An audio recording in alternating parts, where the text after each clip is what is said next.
Welcome to the Fantasy NBA Today podcast.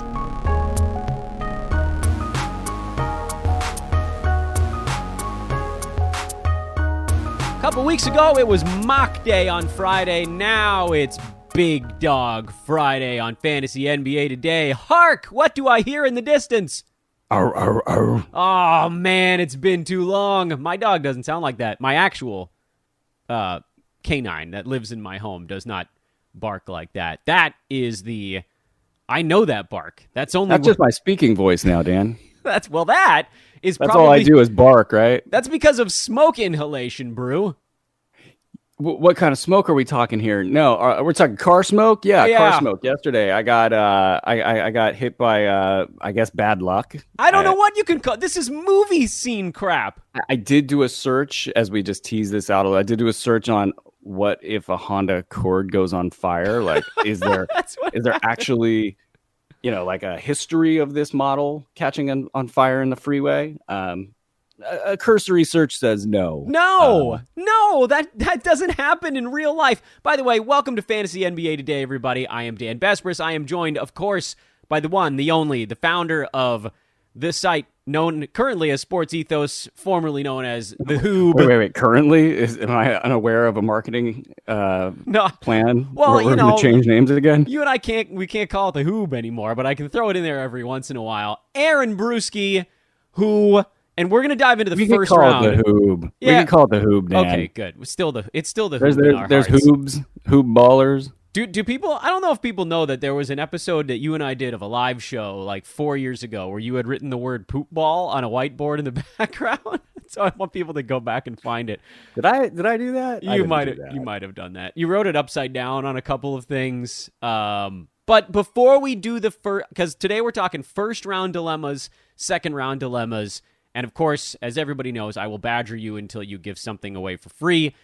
But I can't start this show without letting people know that you literally had your car catch on fire on the freeway. You sent a video of this to us in our staff Slack channel, and then a video of you like carrying your work documents home from a flaming car. That doesn't happen in real life. Hey, I was singing too. You were singing. Just another day living in the hood. The delirium is strong with this one. Unbelievable. Yeah, it was wild. I mean, there's no good reason for this. Thankfully, everybody was okay. Yeah. I think I conducted a business call during the whole thing because it all happened so fast. And somebody called, and I was like, "Hey, I gotta go. My car's on fire."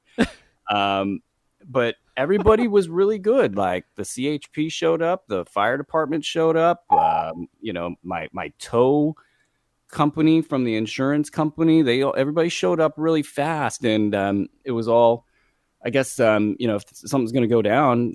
Thankfully, my son wasn't in the car. I just dropped him off at the babysitter. Prior to that would have been like an entire 50 levels worse. Yeah. But, well, can I just tell you the funniest part of it on my end, now knowing that you're fine and everybody's okay, was when you said, "Oh, my car just broke down on the freeway. There's some smoke coming out. I'm waiting on a tow truck." And then like 4 minutes later, you posted a video of your car engulfed in flames. And I was just like, I think you're going to need more than a tow truck, bro. Yeah, dude. I know. It was... And I guess, this car, I've been hanging on to it because I don't even know what kind of car I want. I've been thinking about this for a while. It's like, okay, I got to get a new car, and I don't drive a lot. The pandemic, I mean, we've got another car that's really nice, and it's just, I just don't want a car. And I'm not a big car person either. So I have no idea what car I want. And I'm just holding on to this commuter car, essentially. It's a Honda Accord. It's got 150,000 miles. It'll go another 50, right?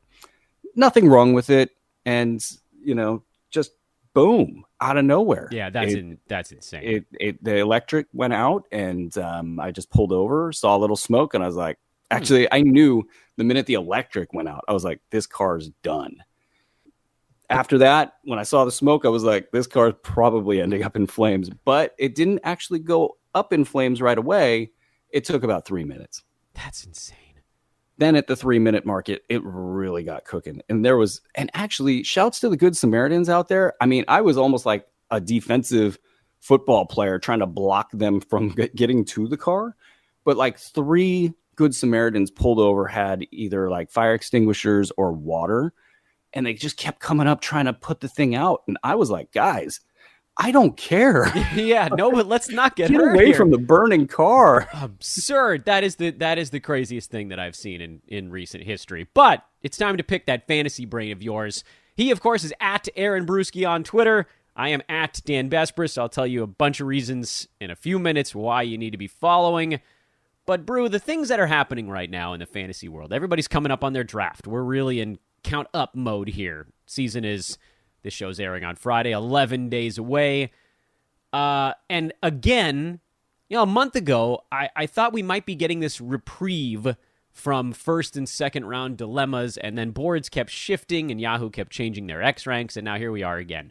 We've got first and second round dilemmas. So I want to start with the first and get your feeling on a couple of situations. I don't know what the right term for it is, but one of them is way up at the top, which is what to do after Nikola Jokic. And we kind of knew this was going to be a thing. I thought that you might see someone like a Kevin Durant a little bit lower on the board, given he has missed a number of games lately, but he's pretty close to the top. And then in actual practice, you're seeing Giannis and Luka go really high. Giannis last year actually had a pretty darn good season. I think he was number 10 in 9-cat. But Luka, we're talking about a guy that's been kind of hovering at like early third round per game 9-cat numbers. And I know a lot of that's turnovers. What are you seeing at the top of the draft beyond Nikola Jokic? How do you deal with that first dilemma that pops up? I'm seeing a lot of people that don't know what to do. Yeah. Not even trying to be flippant about it. Like, these are legitimately tough questions. And so it comes down to where people are drafting and who's falling. I don't know that there's any sort of kind of just common scenario that we're seeing with that, because everybody has their different risk threshold for those top 2 guys in particular, KD and Joel Embiid. Right. That is, I don't personally want, like, Joel Embiid. I don't personally want him on my teams, which is, at the end of the day, if it comes down to I'm sitting in the 3 slot, it goes Jokic, Durant, and then it's Embiid, sitting there staring at me. I would have to have a pretty strong line of reasoning to pass him up. He looks great. This is the year for those guys in Philly. They're all geared up for it. I think in terms of games played, it's the same discussion that we had last year. He's never going to be as well positioned to stay healthy as he will be this year. So why? It's almost like you got to pull the trigger at some point. Why not now? Then after that, it gets a little fun. I think in the middle of the first round, you get some kind of higher end players. It's a little bit safer. Maybe safe isn't the right word for somebody, say like Stephen Curry. But at least there's a little bit of a reprieve. You're not just, staring down the guillotine with Joel Embiid. And with KD, I'm a little less concerned about KD. He doesn't play way up in the air. He's not a big contact guy. He's got a few games under his belt. And, of course, the stat set is what it is. He's, there's no question about the production. But it's definitely nerve-wracking. That team, any team that's got – what's his name? Buffoon, Kyrie Irving. Any team that's got that guy and Ben Simmons on it, things could spin. If it spins south, the question is what happens with KD. Does he want to grind it out through the fantasy playoffs and through April? Would be the question there. Oh, don't worry. We'll be getting to the Kyrie dilemma in the not too distant future. I got some second round questions in the hopper. Would you ever consider skipping? Is there a format, maybe is the way I should phrase this, where you'd consider skipping someone with the upside of a Durant or an Embiid and instead lunging to a guy where, that they probably don't have the same claim to a number 2 per game slot, but maybe you feel a little bit more comfortable in how often they're actually on the court, like a James Harden or a Steph or a Tatum or someone like that. Is that a situation you'd consider, or I know you like risk, but is there a place where you would scale the risk all the way back? Music lovers, did you know you can prove your music knowledge against the world or your family and friends by playing Song Quiz on your Alexa device? If your music knowledge can't be beaten, then check out Song Quiz, the ultimate music trivia game packed with millions of songs.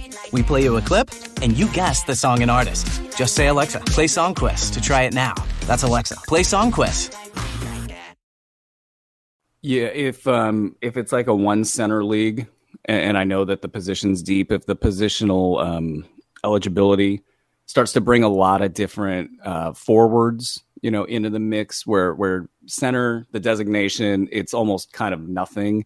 You can get your block somewhere else if you've really got that mentality, because you gotta figure out where you're going to get your big man stats. If you don't go Joel Embiid at 3, that's just got to be a part of the strategy later on. Because it's not that you can't do it without Joel Embiid. It's that when you do it, picking Joel Embiid, you get all of those other benefits. You get the total value package. You don't need as many games to even get there. There's just a built-in advantage with Joel Embiid, assuming he stays upright. And again, this is the year, where he's the leader of the team. Clearly, there's a lot of pressure on him to perform like the leader of the team. And there's also a timer. I'll just throw out a random name, Kristaps Porzingis. Like, I'm not incredibly high on Kristaps Porzingis. I'm not going out of my way to draft the guy. I'm going to bring him up because he's another injury-prone big man. At some point in your career, playing for the future just isn't, part of the plan. Everybody involved, the player, the players, people, the teams, nobody's saying, hey, let's put you in bubble wrap and save you for 5 years from now, because 5 years from now, you're probably not going to be, that good anymore. So there is this momentum for these guys to stay on the floor and play. So a Joel Embiid in that case, I would say, obviously leaning toward taking him in one of those scenarios. But, if you look and you're in a one center league and you've got 12 great center candidates and you can live with the 12th one, of course. Yeah, no, get out of the risk of Joel Embiid and maybe look further down the list.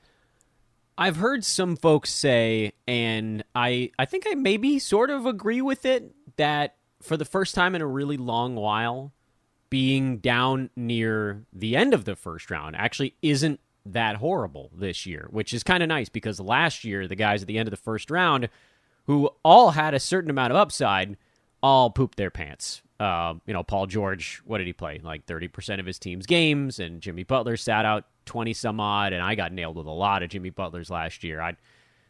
Luckily his wasn't quite as disastrous. I think he got into 50 some odd. This year, that crop of much more injury-prone guys seems to have pushed down into the 15 through 18 to 19 range, and it seems like there are more opportunities later in the first round. Someone like a Cat I've seen fall towards the end of the first. I've seen Steph, who you talked about just a minute ago, fall to 9, 10, 11. I've seen Tatum, who we just talked about, fall. Do you feel like if there's ever a year you're going to get nailed with the 12th overall pick, this is the year you should kind of be crossing your fingers it happens? Yeah, I'll go with that. That framing's fine. I mean, it's still don't like it, but yeah, you still don't like. I mean, you've got to have third round reversal in play. True. It's if we're not talking third round reversal, I'm assuming we're talking third round reversal, and I'm still hesitant on, is 9, 10, 11, 12, is that good overall? The discrepancies at the top. I mean, let's take a quick sample of the 3 that we've been talking about at the top. You can add, say, Steph Curry to that mix because of his stat set, maybe Jason Tatum, but it really falls off in terms of what can you expect in a high-end performance, and like Jokic is the obvious one. I mean, he's like getting an additional first rounder or a second rounder in terms of how much better he is than 2, 3, 4, 5. By the way, you're not 6. being hyperbolic there. I don't mean to jump in. No. The jump between Nikola Jokic last year, because he also played in 74 games, and a lot of those top guys didn't get anywhere near that. The difference between Nikola Jokic and the number 2 player last year in Joel Embiid was a second rounder. That's between 1 and 2. That's nuts. It's very unfair in the sense that it didn't take a whole lot of skill to go, yeah, I'll take that guy. But that's the question we're always dealing with. And as you go down further into the back end of the first round, early second round, and then hopefully early third round again, you're supposed to theoretically be able to make that up. This year, it's better positioned to do so, though I do kind of wonder if at the end of like 8, 9, 10, or probably more like 10, 11, 12, if you're still getting the value there, if some of this in a really sharp league, if some of the safer, better, higher upside players, if they all go in order, I'm just looking at an order right now, you could be staring at the same kind of problematic issue that we're talking about at the back end of the first rounders. You don't get a good upside, high productivity, safe, injury-free sort of, kind of player. You're looking at the guys that you were just listed, and wondering, can I gamble my first or second round pick on a player like say it was Kawhi Leonard? I'm not saying that he's in that bunch. I don't. You could say Anthony Davis. He's kind of in that like beginning of the second round bunch. Well, it was funny you mentioned Cat earlier. Both of those guys I have lower than almost everybody else. And so I personally, I guess with Cat, at least I know previously he was an upside guy. I know previously, a top 5 upside guy. The configuration in Minnesota is what it is. Cat hasn't looked right to me, for a couple years since his, his family, all the tragedy there. And, just watching the way he's played the game of basketball, if we were to just, siphon that off and not talk even about the off the court stuff, I think on the court, he's been about as erratic as you could really expect a player of his caliber to have played. So I got him way low. I got Anthony Davis way low. Yeah, I mean, well, with Anthony Davis, you're always staring at that games played number, and it's hard to see it coming back. And then with the free throws, too, there's this yips thing. One last player who is going at the very end of the first round, and I bring him up for 2 reasons. Number one, you were the highest on him last year, and arguably the biggest win in last season's Bruski 150 was Tyrese Halliburton. He started this draft season going in the mid-20s. Now I'm seeing him go as early as 5. Have we priced him out? Yes. All right, that's easy enough. And I think he was. I think he might have been the biggest gainer in all of fantasy last year. Yeah, when you think about just like not necessarily how many slots you jump, but how much value you jump, because like you're talking about before, difference between 1 and 2. Halliburton was a first rounder last year, and he was going near, 55, 60? And sometimes later. I mean, there were some pretty absurd Halliburton draft selections. I want to say like 70, 80, in that range in some leagues that were really soft. And so why do you think he has priced things out? What are people getting caught up in? Is it the possibility of a tank? Is it just that, he's not a guy who's going to score 25 points? Where's the cap come in? I think there's just this expectation that he's going to take another step and another leap, and I think he will, and I think he's got a number of gears, especially offensively, scoring the ball. When he gets a few more pet moves that he can go to, he really struggles in isolation, and he's not going to break free from too many players, just purely offensively on his own. So everything that he's been generating, he's been doing it just as a part of his overall game, his floor game. And when you saw what was going on in Indy last year, that was about as good as it's ever going to get for a floor game, meaning like the pace was high. They gave him the ball every single time down the floor. He had carte blanche. He had players that deferred to him. I mean, it was just as good as it's ever going to get for a player. So really, when you're looking at, can he do more? Can he do more individually, offensively? Can he become harder to cover? A lot of these things are, within his reach, but they're also not really a priority in his game. I mean, he's been hearing about the scoring thing forever, passing up shots, and, seeing him close up in Sacramento, I kind of just know that inside and out. I think he will work on that, but what does that do to his fantasy numbers? And I think a lot of people looked at those indie numbers and said, all right, it's going to be that and more. And it's the degree of difficulty on that dive is extremely high. I get it. Like, I mean, he is a great player and they're going to let him have the ball and run with it. But you're also going to see, they've got a couple players back. It's not as much of a free for all as it once was. What happens if they start tanking? I don't know. I mean, they already kind of know where they're at. I don't really think tanking's in their DNA in Indy. Herb Simons is all about getting the 9 or the 10 seed. And his standing on that, he's almost been moved out of the conversation a little bit.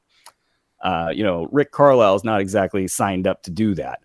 So I don't know what's going to go on with that, but I do think he's been priced out in the sense that, like, if you draft him in the middle of the first round, the only silver lining there is that he's probably going to stay healthy, but he's also really thin and he's going to take a lot of shots, and he's had some back issues in the past. So a high usage player that's not strong, he could take on some damage. And then what happens if they start to tank? I see no better time than right now to bring up the fact that, well, actually, a lot of people are going to be listening to this particular episode as the Bruski 150 goes into the Fantasy Pass. And so, who better to ask about the Bruski 150 than the guy whose name is on the Bruski 150? Why should listeners go get a Fantasy Pass? I'll just lob it out there like that. There you go. Here, hit this ball off the tee. To my management team. Am I? Wait a minute. Does that mean I have to answer it? Yeah, I know, right? No, actually, I would get the Fantasy Pass, not just for the B150. Like, that's an easy, yeah. Like, and a lot of people just do that, and thank you. I take that as a compliment, and, it's been a lot of work to be able to, just kind of have that situation going on. But the reason you get the Fantasy Pass is because of everybody else's stuff. I mean, you got Panda's stuff alone is worth just...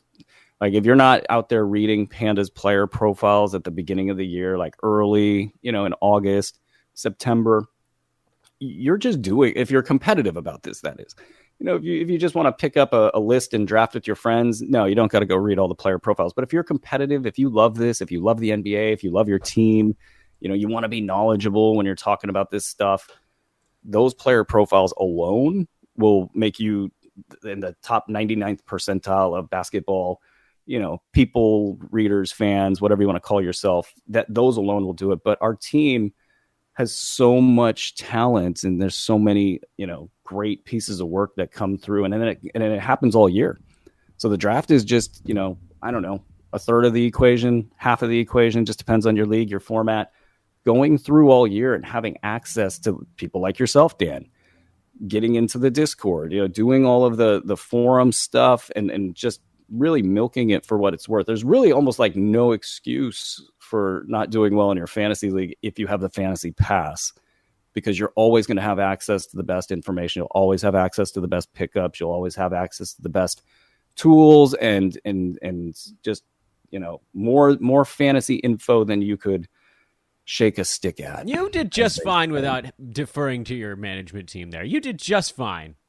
Well, thank you. Yeah. Thank you. I will also remind folks that your Aaron Bruski's category league projections, those are also in the Fantasy Pass and Draft Guide already. Bruski 150 goes into them at 12:01 a.m. Pacific time on Saturday morning, October the 8th.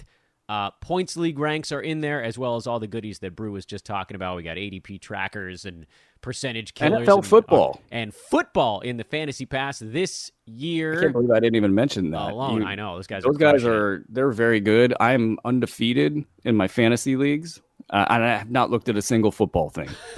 Yeah, that's the beauty of it. I have Shout had out to JP Sticko. Seriously. What up? I've had the poor fortune of having the most points scored against me of anyone in our Ethos League so far. So my team's not reading the Fantasy Pass. Yeah, I don't know if it would matter when you're just getting thwomped like that, when you just run into every team on Buzzsaw Week. In any event. Okay, I got second round questions for you too. And they're mostly situated at the front end of the second round, which is the guys that we were kind of hinting at. And I'm going to give you a crop of names, and you can feel free to siphon off any that you don't feel belong in it. But this is the group that I'm personally struggling with, and I assume then that means a lot of folks are as well, because of the question marks. And those names are Kyrie Irving, who I think the question marks speak for themselves. Anthony Davis, also very obvious question mark there, played 40 games last season. LeBron, because I'm only just a hair older than he is, and that means that he has things that aren't going to heal as fast as they used to. Kawhi, who does tend to go a little bit later in most drafts. Games Cap Roto, he might creep up the board a little bit. Jimmy Butler, who's actually more like a third-rounder this year. And I'll probably throw Paul George into the mix also because he hasn't, just like AD, he really hasn't played many games since he got to LA with the Clippers.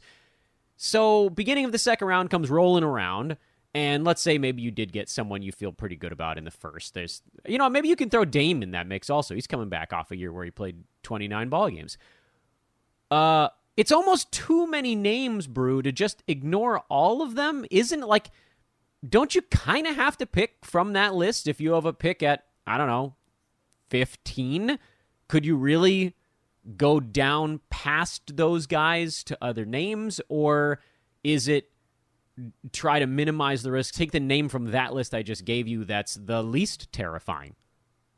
Yeah, I think you're hoping for somebody that profiles with less risk, and maybe you do take a lower value player, especially depending on your first round pick. If you're, and the thought process there could go either way. It's like, I took a risky first round pick.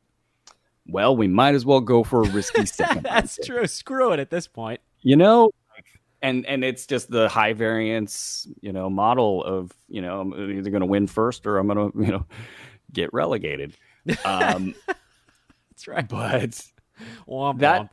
I don't want that whole section. I guess I'm not as worried about it because I know somebody who's probably going to fall to me. And maybe it's like a Damian Lillard, and you'd mentioned him, and I look at Lillard's season and I go, this is actually going to be the season we thought we were going to get last year out of Damian Lillard. He's got his extension is perfectly timed. They are all in to win this year. If it doesn't go well this year, I would be worried about next year. I think that ab surgery really actually brought him back. He kind of goes back, and with the bonus of having other players that complement him well for really the first time in a long time, if not ever, depending on how far we go back. You mean you don't think that like the year, what was that, 6-7 years ago when they signed like 4 wings and each of them got 4-year, $16 million deals? That wasn't the time. I don't remember. I feel like Mo Harkless was in there. Al-Farouq Aminu might have been in there. Oh, that's why I don't remember. Yeah, I remember that group. Yeah, 4 guys that were exactly the same basketball They've been player. bad in Portland at that for a while, and this year they really nailed it. I think bringing in defensive players and giving them a chance to put Anthony Simons, and that's the big piece, right? Is Anthony Simons is legitimately good.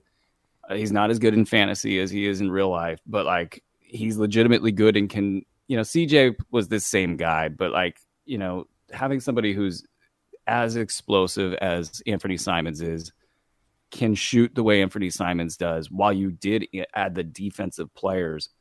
And then I would add, Anthony Simons isn't a good defender, but, he does at least have certain things that make him a little bit more compelling than CJ was. So I just think the equation will be better in Portland. And I think that takes pressure off of Dame to just go out there and be like a 50-point guy, or, take these wild threes that he's kind of become accustomed to taking. So he's a guy that I think can spell some of these second round risk scenarios. But, you went down the list and it was like Kawhi. Like, does anybody really want to deal with Kawhi right now? I mean, like, what's the max? What's the max number of games he plays this year? 64? Yeah, 68. You think would probably be the max? I guess that is the max, yeah. But more likely max is like 65. But he's also another guy that, kind of that same principle of he might be a little bit different in the sense that he's got these tendinopathy issues in his knee, which, the degradation of the tendons, which is different than sort of an inflammation, and, things got to be a little bit managed a little bit more. with medication or rest. You got This apathy. stuff I think the suffix of apathy instead of itis. Is that what we're working with? That's here? exactly what it is. Yeah, that's where we're at. So I think he's in a deeper mess. But like, I also wonder about degradation in his game, and I wonder, like, Paul George has sort of pushed through his stuff, and before he got hurt last year, he was great, and then what we saw in the playoffs was pretty damn good too. He might be the better player at this point. So what happens with Kawhi? I'm not excited about Kawhi. I think the other names like Anthony Davis, I have questions all over the place about that guy. I mean, does he have the mental stability to be the leader of the team? That's kind of what they're asking him to do. LeBron is LeBron, and he's not going away. But I think LeBron knows at 38, he's not supposed to be the number one every night.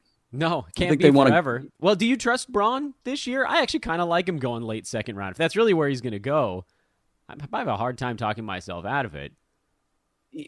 I'm okay with it in the sense that, like, he wants to control his destiny. I don't think he wants to sit on the sideline this year. I think he's also at that stage in his career where he's starting to feel it slip away, and that will cause him to be extremely motivated.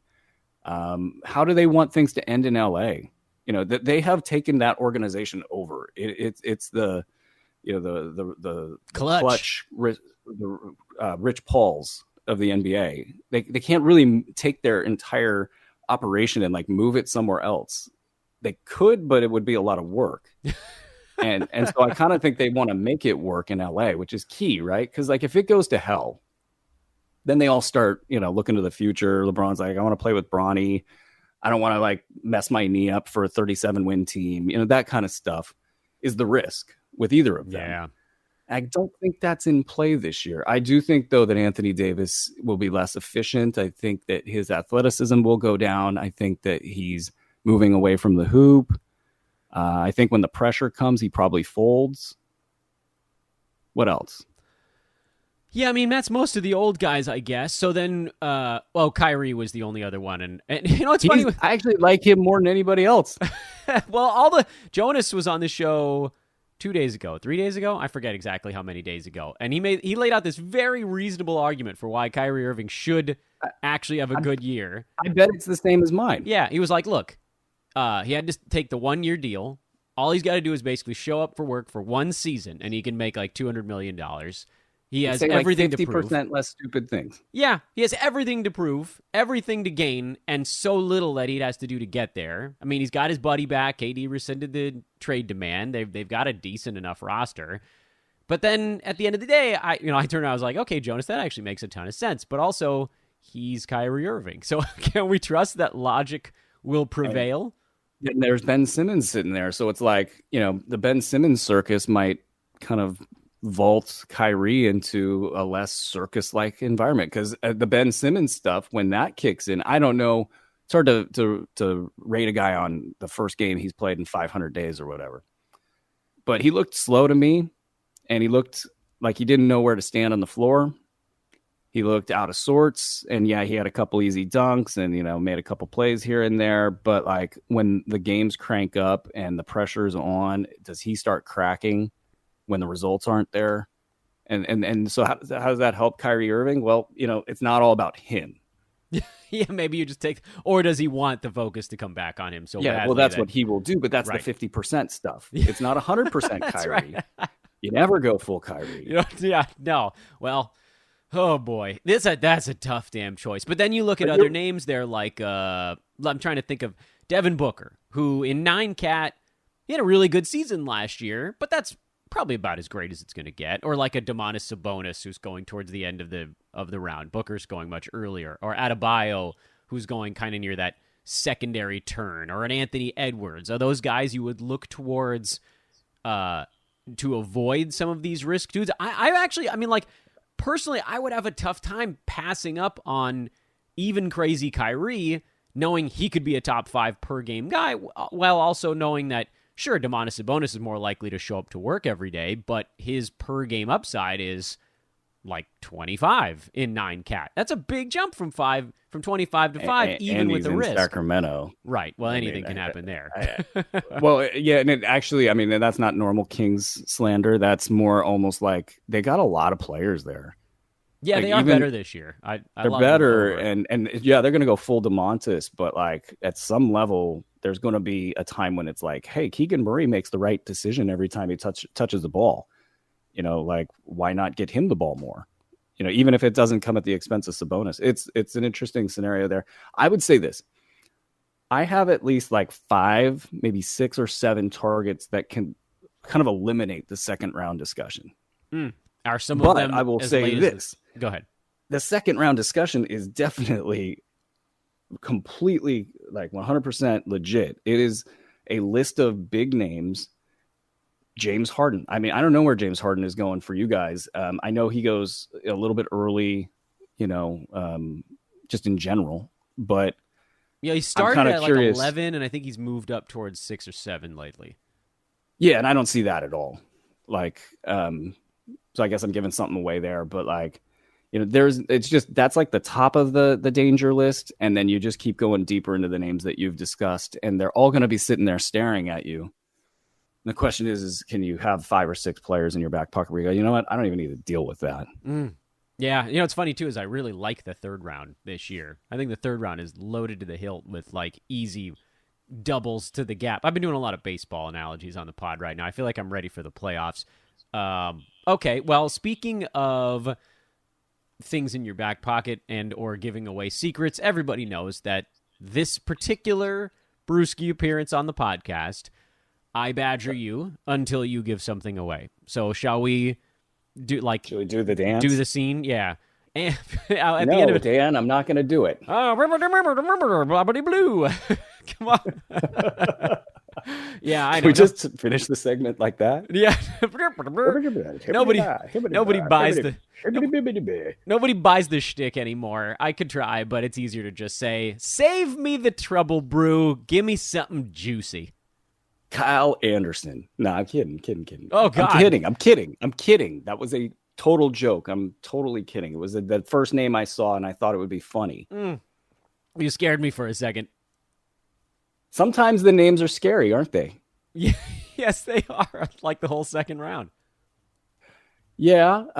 No. Okay. So I've got like 20 some odd plus sleepers I like better than this. So sorry. That's a terrible sales job. Well, I mean, here, let's talk this out a little bit. Like, so I'll give you 2 from the same team that I really like. I wish that 2. Well, one is Grant Williams. Oh, dang. Yeah. And here's why. He's going to be in the league a long time, and he's going to be a kind of a player that you see on a lot of finals teams. Like, he might not get like some massive deal, but you might see him. He's kind of like a better Jay Crowder, definitely less annoying from a basketball standpoint, which, by the way, watching the Suns in the playoffs, it looked like they didn't like Jay Crowder. And I said this to I think to you, I think to like 5 other people, probably on air as well. I think there's something wrong there. And guess who's on his way out? Yeah, that was interesting. You can tell by the way they were looking at each other. And he was taking bad shots, as he always does. Anyway, Grant Williams doesn't do that. Grant Williams seems to make the right play all the time. And it was watching the preseason action and just kind of watching how he's impressed, or he's impressed me, but he's moved up the ladder in terms of his smarts even more with his off-ball stuff, both sides of the floor. So anyway, he's going to stay on the floor all game long. Now, his fantasy stat set has been a bit of a mess. Like, certain elements of it you like.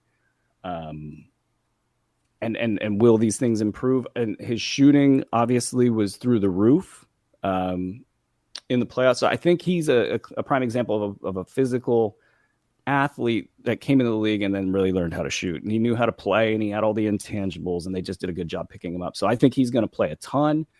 And when you look at what his value is at the end of the year, it would not shock me at all if he was a top 75 guy. What do you think he's rolling on a per game basis? I think early on it'll probably be all right. I think like 100, and who knows? Maybe it goes a little bit bigger because they are very thin in Boston, and they're going to be without Robert Williams. He's going to play over 30 minutes per game. I think he'll be more involved than people think he will be. yeah, 100 is probably the right target to start. And then you just see, maybe you catch lightning in a bottle and you get up into that top 75 mark. And what's he going in drafts? Like 200 right now? I don't know. Not drafted. He's not even being drafted. Not so drafted. That's one. The other is Malcolm Brogdon. Oh, dang. And yeah. And normally I fade. But there was something really interesting about his game in Indy. He played like the man. Like he really wanted to be the man. He took a ton of bad shots. It was very not Malcolm Brogdon like. And I think that's why he was on his way out. So now he goes to a place in Boston where they really could use him to be condensed value off the bench, where 26 minutes per game, they go to him and they say, look, you're not going to play a ton of minutes, but in those minutes, we want you to be something between take a bunch of bad shots Brogdon and Milwaukee Brogdon. And he's going to, you go to a team that's been to the finals and you're going to fall in line pretty quick. And I think he got humbled by the market and how it reacted to his play, having a new guy like Halliburton come in and just knock him out. So this is a good scenario for Malcolm Brogdon. He's going to get low minutes, which is going to help keep him healthy. He's going to kind of get back into that more efficient style of play. He'll probably play really well. And these guys, Marcus Smart and Jaylen Brown, these are players with a ton of mileage that have been banged up. Yeah, they play through whatever, but that might have been an Udoka thing. Like now he's out. And I was just shouting from the rooftops, you cannot play Robert Williams more than the 23 minutes per game that he could barely handle all season. And they went and they did it. And then he got hurt. It was not that surprising. Yeah. So maybe they've learned their lesson a little bit, but if not, if they still just throw caution to the wind and throw these guys out there, what you could see with Malcolm Brogdon is he retools his game. He gets efficient again. Injury in front of him happens. And they're like, sure, Malcolm, come on in, 30 minutes per game, run the team. And you're looking at a guy that at times was having top 20, 30 value. More of a top 40, 50 guy overall. But what's he going for? 80? Later. 90? I think later. 100? Yeah, 100, I think. So this is like my 20th or 25th best sleeper. And I think they're really good. You can find the rest of Aaron Bruski's sleepers, numbers 1 through 19 apparently, in the Bruski 150, in the projections, available in the Fantasy Pass. Available right now, actually, if you're listening on Saturday in the Fantasy Pass, or very soon if you're listening on Friday over at sportsethos.com. He is the legend at Aaron Bruski on Twitter, founder of SportsEthos /The Hoob. And another little piece of good news for folks before I send you off to your day, Brew. You and I are going to be bringing back our weekly chats. Yeah, thank goodness. I'm so excited about this. We didn't even get to talk about my RSI or whatever it's called. Yeah, I know. We'll have plenty of time. This is the answer to that. And I got to say one last thing. Shout out Ben Hood, who works on our finance team, who helped me create this year's B150 by I can't barely type, but doing everything verbally has made things so much easier. So I've had time to really flesh things out. And Ben in particular is really good with basketball. So I kind of feel like this thing that was a big negative turned into a huge positive, and that show is an extension of that. I'm no longer doing any writing. It's all verbal, it's all audio, it's all video, it's all good. We're going to be doing, we're bringing back our video shows. We'll have our live YouTube shows relatively frequently. Those will be ported into this podcast, but of course, folks that watch it live, you guys get the little Fantasy NBA Today overtime stuff, or whatever you want to call it, over on YouTube. Brew, a big fat thank you and a blurpity blurpity blurp to you. Blurp, blurp, blurp. I tip my hat. Bye-bye. The one, the only, Aaron Bruski. It's good to have him back on the pod. We're going to make this a regular thing again. It's going to be like the good old days at The Hoob. We're bringing The Hoob back into Sports Ethos, is basically what we're doing here. He is at Aaron Bruski on Twitter. I am at Dan Vespers, as a reminder. And here at the tail end, I know we told you all about the B150 and the draft guide and all that good stuff. B150 update, by the way, coming Friday in the evening. And Friday evening is when the B150 will also drop into the Fantasy Pass. So go get a Fantasy Pass subscription immediately. I would also note, Sports Ethos Listener Leagues, also Reader League, so if you read our stuff or you listen to our stuff, the drafts start for those, I believe, on Sunday, maybe Monday at the latest. We are into wait lists now. So if you want to join a league, hit me up. If the wait list hits 12 teams, we will just open up another league. but we're not going to open one until then because you don't want those things to be partially filled. You can do that by emailing roster@sportsethos.com or hitting me up on Twitter @DanVesperis. Same contact information if you want to work with us here at Sports Ethos. It's recruiting time, and we've had some really good applicants come flying out of the woodwork. Here's a fun one. Want to host a podcast about a baseball team, a football team, or any of our remaining unclaimed basketball teams? A lot of them are actually already have shows, but we're branching out, as you guys know, into football and baseball. Hit me up at those locations, roster@sportsethos.com or @DanVesperis on Twitter. And, of course, if you have any questions about all of this stuff, premium, recruiting, the leagues, you can hit me up there on Twitter as well. There was one other thing that I meant to talk about. Oh, I remember. Again, this is mostly for the premium subs, but if you're thinking about signing up, our pro question and answer threads are in the forums this year. They're not in Discord. We wanted to make it so that folks didn't need to download an additional app to interact with our pros, myself included. I'm monitoring the forums pretty much all day, every day. And so if you have a premium question, that's the place to put it this year. Discord is largely for DFS, late-breaking news. Our wagering division has really excellent use of the Discord thread. They put all their plays in there, any late-breaking plays as well. And on the full-season fantasy side, there is one thing going on in Discord, and those are instant reaction threads where you can get what our pros are feeling based on stuff they're seeing in the games, injury news, stuff like that. So that's the fastest place to get those results if you're not getting it from our blurb feed as well. So that's what's going on the premium side. That's what's going on at Sports Ethos. Have a wonderful weekend, everybody. Enjoy reading the Bruski 150, you fantasy passers. Getting it for the first time. Sign up right now. You're going to love it. You heard it, man. He's got 20-some-odd targets that a lot of folks aren't even looking at all. Wow. Season's coming. 11 days from the day from the moment we finished recording this podcast, 11 days from now, basketball time. Then we settle into a really weird new routine. Really looking forward to doing these live shows with Brew as well. The big dog is back, baby. He needs to put out the Michael Jordan press release that says, I'm back. All right. Have a great weekend, everybody. 130 off-season episodes in the tank. We'll talk to you guys on Monday.